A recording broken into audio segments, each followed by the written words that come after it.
say the one thing that I would also emphasize for people is that we struggled through some of these things together.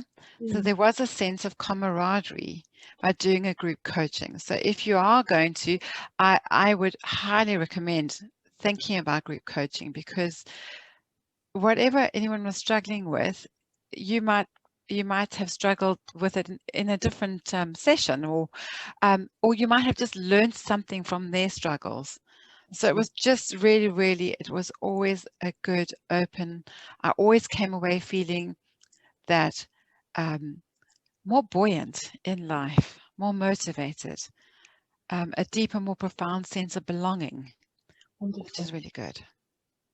Oh, that's yeah. It almost sounds when you just think about on paper the concept of group versus individual coaching, I think it can be difficult to imagine what that might feel like. But there is a kind of magic when you get a group of people together. And I think it's, you know, the group of people need to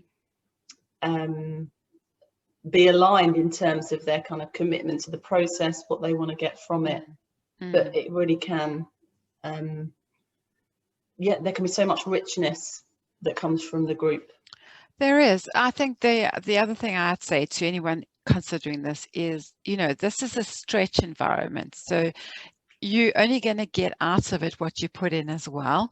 And the stretch comes in the learning, in the pain, in the realization of some of the things that you've buried for a while, or focusing, but it's always done in such a positive environment that you don't feel like it's something you want to remain buried. The pain surfaces, but it surfaces in a nice, manageable style, in a way that, so we spoke about CEO voices, and just recognizing this voice in the way that we sort of named them almost made me feel like I didn't have to own that responsibility for that voice. And that in itself was part of the sort of stretch exercise for me. No, that's great. And just for anyone listening, we use this term of inner CEO voices for like the limiting beliefs and assumptions we might have. So for example, we might have like an inner CEO of pleasing, who wants us to avoid conflict and confrontation and might have us over edit. So Karen, what you're speaking about is this quite challenging subject matter, these pieces that can be quite difficult to look at, but within the group it felt safe to do that and kind of excavate together. Yeah, that is it.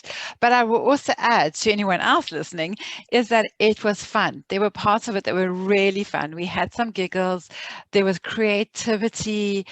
You could really step out of your comfort zone, go and do something that was artistic and really inspirational. And that was great fun.